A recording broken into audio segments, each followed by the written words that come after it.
million. One in a million. One in a million. One in a million. One in a million. One in a million. One in a million. One in a million. One in a million. You know they're coming up to me, 'cause I'm just the kind of flower that's stinging from the beat, but the rhythm's getting higher. Go, go, go, go, go, go, go, go, go, go, go, go. One in a million. One in a million. One in a million. One in a million. One in a million. One in a million. One in a million. One in a million.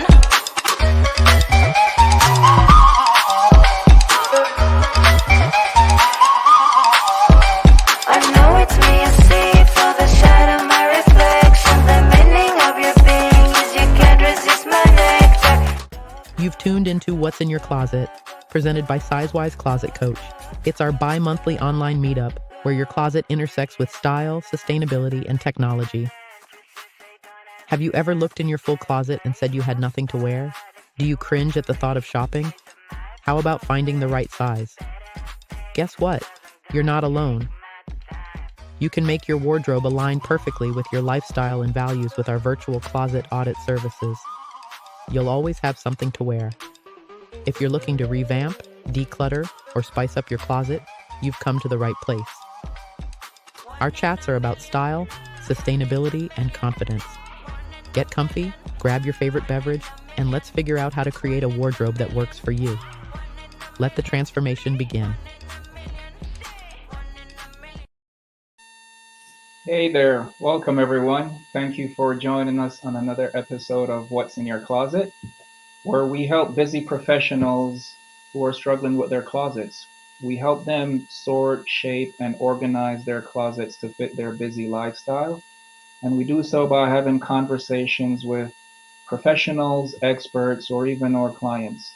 And today on our show, we have Dominic Petty, a distinguished mindset and intimacy relationship coach dedicated to empowering individuals through transformative personal development and much more. Thanks for being on the show today, Dominic.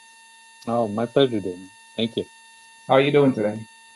I'm doing well. I had a little bit of a rocky start, but life is good. I just completed like a big trip. I think, as you know, I was out of town. Out of town for me was being out of Miami and being in India, and I got an out of the blue invitation to stop by Paris on the way back. So I'm here today, talking to you. Awesome. Yeah, thanks for taking the time to be here today. So, yeah, tell us a little bit about yourself, who you are, and yeah, get our clients a little bit more acclimated with who Dominic is. Yeah, happy to do so. So, I heard the terms I like, mindset, intimacy, and essentially, I work with people who I'd say, career-driven, entrepreneurial focus. Some people might even say like type A. They're really good for hitting like a target. Once they know what the target is to hit, and so success is something that they're used to in their lives. What I help with really is upgrading their belief systems, upgrading their perspectives. Another way I would say that is getting rid of everything that they're not, so they can be everything that they are, and that typically gives them a lot more effectiveness in their life. They're able to just get to the target quicker, and they're able to do it with a lot more fulfillment and satisfaction and happiness. It's interesting. How did you get started on this journey? Well, some people are just wired certain ways. So for me, I've always been interested in self-development myself. So I've been in a bunch of different containers. So, way back when, I got a degree in engineering, worked in a manufacturing facility for a while, and then got an MBA. And I did that in Philadelphia, went to Wharton School. And then I was doing some consulting along the way. But I think the big shift, not to give decades of bio here, I started managing people, and I think that was the biggest shift. And in order for me to be successful, I had to develop something that now I know I didn't have as much as I wanted, which is generically called emotional intelligence. So I was using old programming, basically, which is you do it because I told you to, which is what I learned when I was like very young. Maybe you're familiar with that, or some of your listeners are familiar with that Oh, way I'm of from getting the things done. island. Yeah, it's all about do as I say. Yeah, exactly. So, much to my surprise, when it came to managing people, that didn't work. The people were surprisingly unmotivated. If I gave them energy of like, do it because I said so, or do it because I told you. So I had to figure that out. And one of the things I figured out is like, wow, people are really interested in this thing called feelings and how they feel and how I quote unquote make them feel. And um, I had to figure out how to essentially get people to do what I needed them to do, as a manager of the place, director, but also have that more of a interior desire. And so I did things such as take an interest in what was going on in their lives, ask about the weekend, uh, you know, talk to them about like their children and stuff. And I must say, at first, I was just kind of going through the motions. I thought this would be good. I was like, reading, getting tips and stuff. But I'd say in short order, I actually got to the point where I was very much interested in what was going on. I became really fascinated with people because my own paradigm was you just do it because you're supposed to, or you just do it because that's the goal, or that's the target. So I wasn't familiar with people that didn't have that mindset. But once I was open to it, I came to understand, wow, people are motivated for all sorts of different reasons, and also not motivated for all sorts of different reasons. So again, fast forward there, I gained emotional intelligence, became a great manager, I will say, and I eventually got certified as a coach, and I started taking on private clients, and that brings us to where we are today. I found uh, people I've worked with have a similar background, and I understand that whole thing of um, once you get to the place where you kind of reach the end of your programming and you're not fulfilled, you're not happy, you need other stuff. You need to find higher gears. And I've spent a considerable amount of time figuring out for myself how to get in those higher gears. And between the certification and other training and working with clients, I have a really good method and process for people. No, that's an incredible story. Really quickly before we continue, can you adjust your headpiece? I'm hearing a hum. I'm not sure if removing your headpiece would help. Maybe removing it, and actually, here, we'll try this. Oh, Maybe this much is better. much better. Yeah, it's gone. Okay. Okay. Do Yeah, you have thank. patience for me to try for another headpiece? I have one like close by here. Oh no, we can hear you clearly. Are you having issues hearing me? No, no, Okay, perfect. yeah, no, you're great. So yeah, thank you for sharing that. And I think what you just shared is very inspirational. I think what I took away from that is we have to find ourselves before we can support others. And Yes. in saying that, you did the hard work of understanding that it is a dialogue and it's not just a one-way communication, especially when we're put into these roles untrained.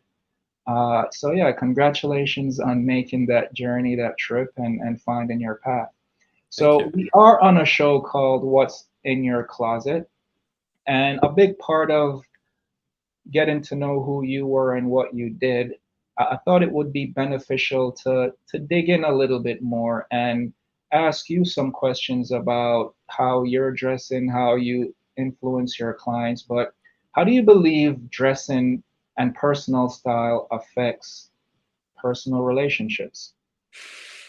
Wow.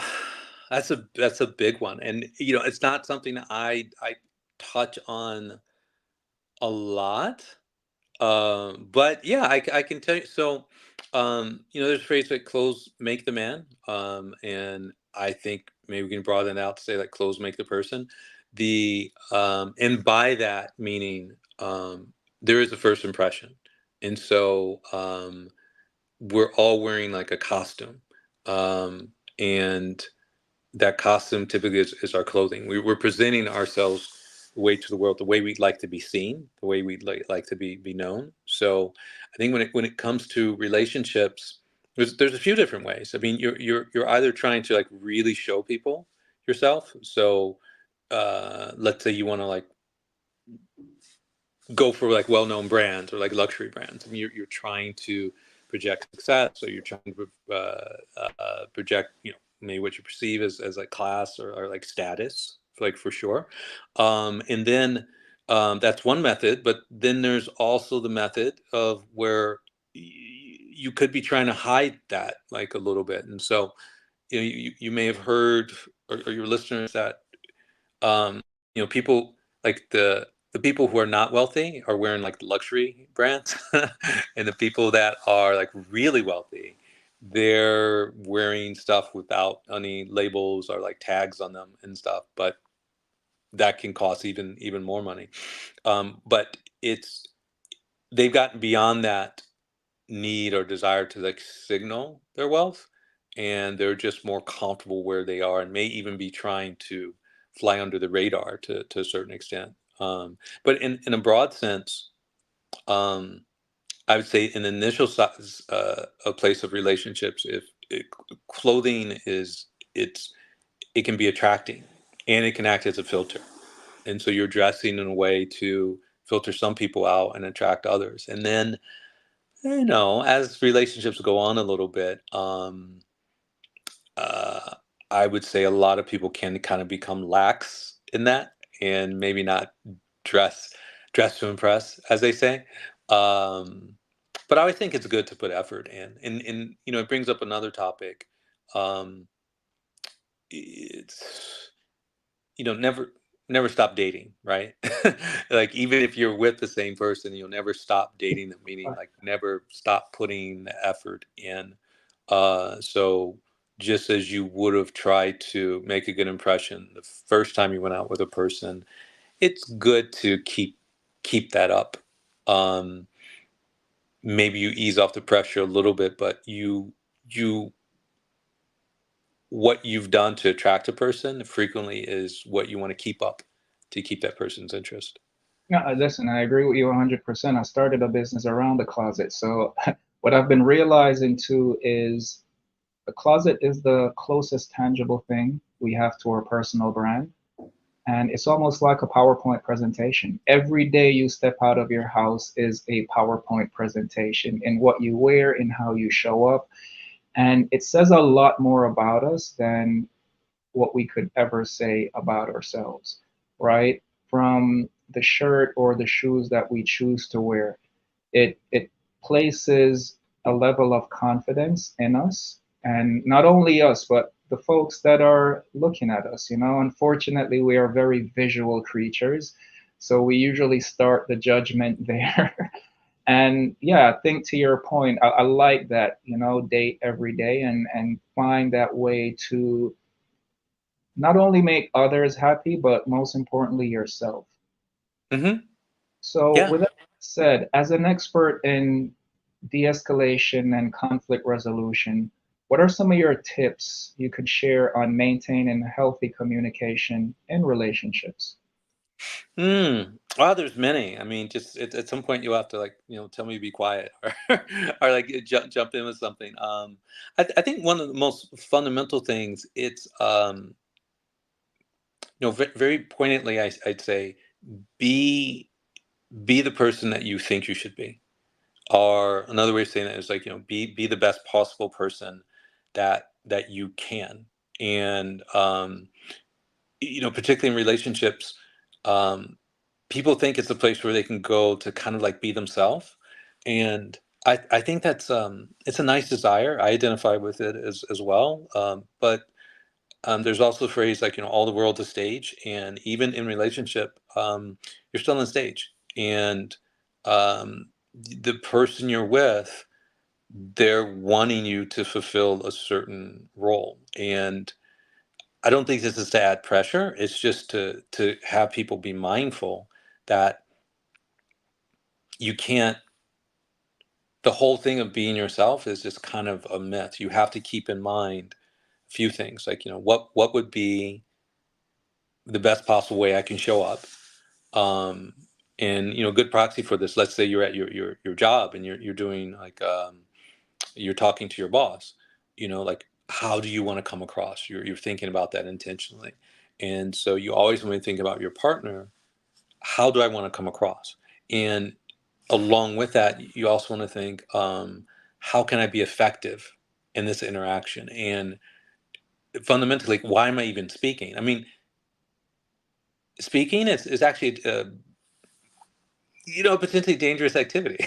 I mean, you're putting your thoughts into words. You're trying to communicate.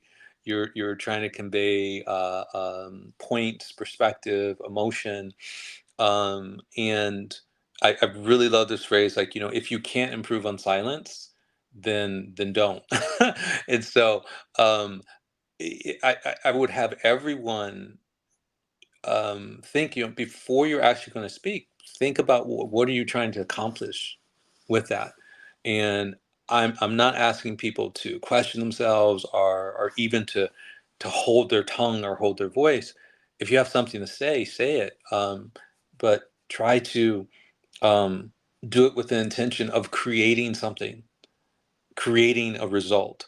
And so what most of us want more of is, we want more love, we want more connection. And maybe, if I might say, like, a male female type things, I'll say something, maybe you want to engage, be controversial, we'll just go through it. A lot of men aren't necessarily concerned in love, but they really thrive on feeling respect and appreciation.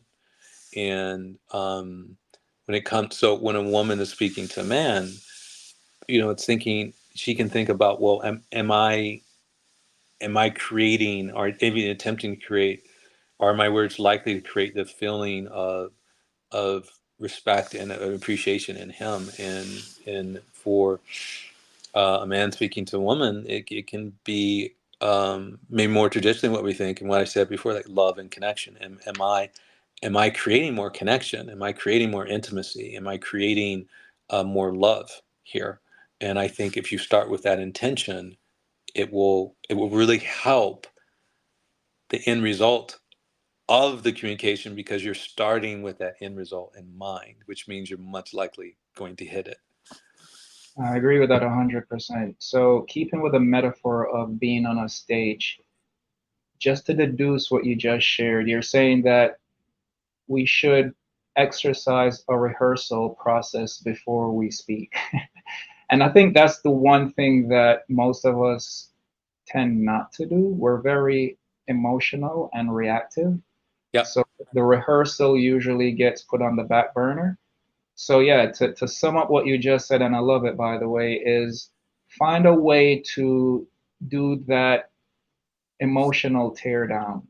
Hmm. Why am I so excited? Why am I so sad? What is the result that I need from this moment in order for it to be at least serving both parties, right? Because I think a Hmm. lot of times when we get into these situations, it's self serving and it can be a little bit aggressive. So, yeah, I like that a lot. Thank you. So yeah, talk to us now about your involvement in your various certifications like erotic blueprints and tantra massage. How does that contribute to your coaching methods? And by the way, like erotic blueprints, I've never heard that term before, so you'll have to dig in and enlighten us. Well, thankfully, as of this moment, and I think it's been out for several months, it's very easy for people to connect with the erotic blueprints, because on Netflix there's a series called Sex, Love, and Goop, and I think on episode 1 or 2, the erotic blueprints are prominently featured. So if one wants to dive into that more, then there you go. What I'll say about it here is. So I've always loved personality assessments. Myers-Briggs, DISC, Enneagram, goes on and on. I always think they have like something to say. Each one is kind of a type of mirror back to us, and the more self-awareness we have, the more powerful we are. Because not only do we know what we're capable of and kind of what our strengths are, but we also come to understand what our challenges are, because some of our assessments will say, well, we'll go to anger, or we'll go to like hyper rationality and logic, or we'll go to emotionality. And so the thing is, if you know that ahead of time, you know what those challenges are going to be. The assessment will tell you like right away, and then you can proceed forward with that knowledge. And so erotic blueprints are just another assessment. However, it's an assessment based on how your body uh, likes to or prefers to feel pleasure. And so this is not necessarily something we have a choice. For some people, just think of like what's a good touch to you and what's like a bad touch. Some people love like a strong caress. Other people are like, oh, I don't care for it. Just use your fingertips. So when you take the erotic blueprint assessment, you'll figure out what your primary type is. And so there's 5 different types. And with that knowledge in hand, it gives you a great communication tool. So not only do you understand what works for you and what doesn't, you can also communicate this to your partner. And so what I've noticed, and why I got into erotic blueprints, being certified as a coach in there, is because I'll say like the relationships I had in my life largely have been very rewarding, very beautiful, very fun, very connecting. And I've also noticed along the way that has not necessarily been a common experience for people. And intimacy is one of like the big hot buttons, one of the big difficulties for people. And so I really wanted to help people, in areas where I've had issues myself, but also help other people connect um, in ways that I know that they want to, but where there's sometimes difficulty. So not only are you able to communicate to your partner, hey, this is what I like, but there's a whole um, well, let's say like background to it. And so there's ways that they say speak the blueprints. So there's like the audio side of it as well as like the touch side of things. And it also deals on maybe blocks that you may have, emotional, even like physical blocks. And so it's very thorough of going through this, of just clearing all those blocks. So there's nothing standing between you and experiencing the pleasure that you want, and also developing that deeper intimacy with a partner. That's incredible. It sounds like we need a longer session for that. I think so. Yeah. And yeah, this is only a 30-minute show, and we like to just get in really quickly because our focus is helping busy professionals. So, segueing into the topic of our conversation, can you elaborate on some concepts of dressing up for healthier relationships and its impact? Yeah. Yeah. So a lot of the things are like intentionality behind it. So, in terms of like, dressing up for a healthy relationship, dress for the result that you want. And so, um, I think uh, relationships, are the outfits think very much like a costume, and you can have fun with it. And so, very simply, sometimes like people do things like role play in relationships. So, um, we're not going to see it for a while, but I'm in Miami, so I'll see it maybe a little bit more. But I just think of like summer dresses. That's one type of costume, and it pretty much has like a universal like appeal, and that can convey certain things such as just openness, uh, willingness to connect with nature, willingness to be charged like by the sun. And it's also of course shows more skin. So that's one way. And then with guys, I mean, you would know more than me than the different ways, but of course there's like the particular shirts, but like particular accessories, belts, shoes, watches, for guys, like in particular. Um, and here's where you also get to pick your particular style, and in your style will filter people, in and out. So if you're kind of more for the preppy look, go for that. And if you're more for the bohemian type look, go for that. There's a lot of, believe it or not, there's a lot of spirituality in Miami, and it might be kind of cliche in some of the ways, of course, but there's some people that they're very spiritual, and they're wearing robes all the time. They're wearing beads. Um, um, they're wearing certain like malas on them, and that's conveying to a certain crowd. I'm spiritual. I'm mindful. I meditate. I'm interested in deeply connecting with myself and having deep connection with you.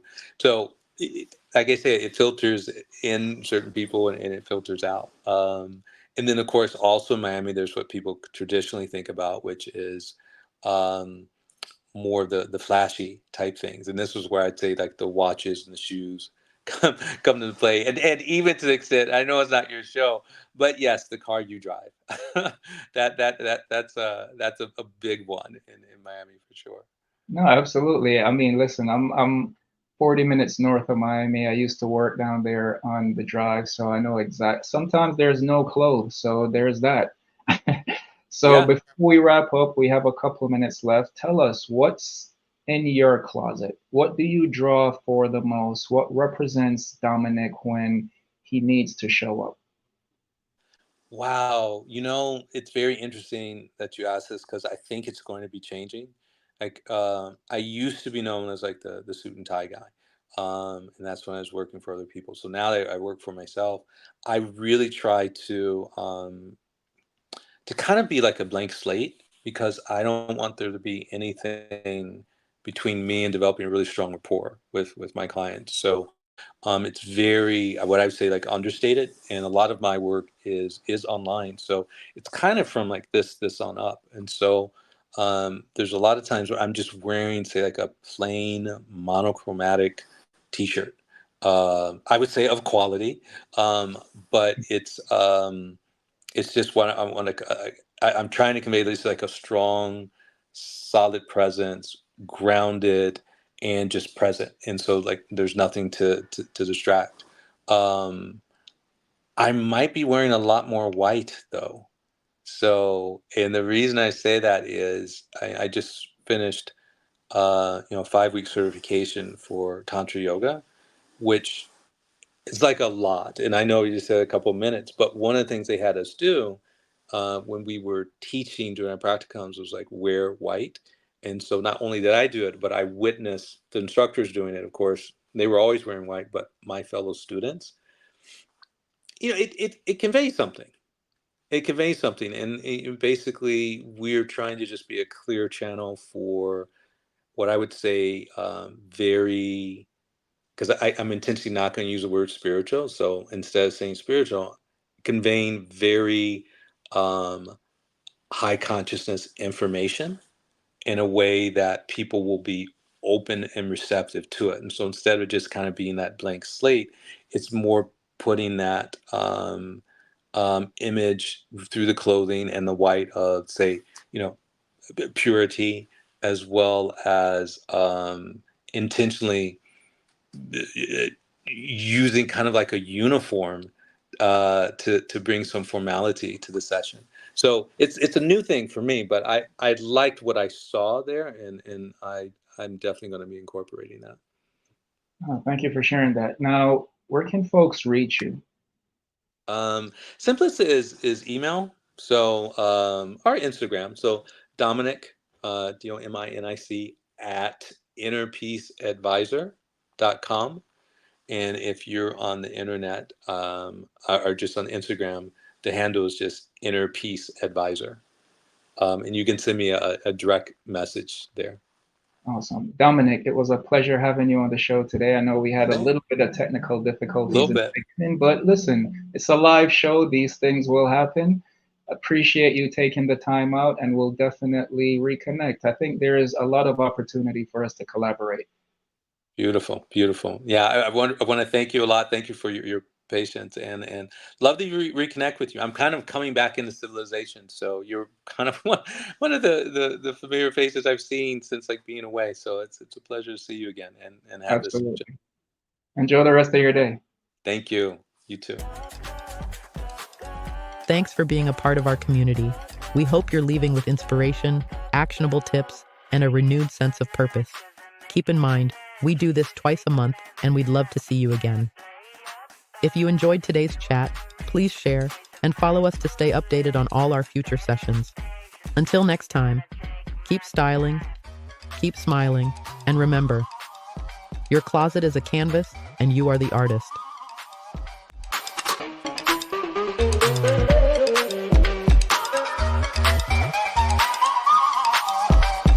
One in a million. One in a million. One in a million. One in a million. One in a million.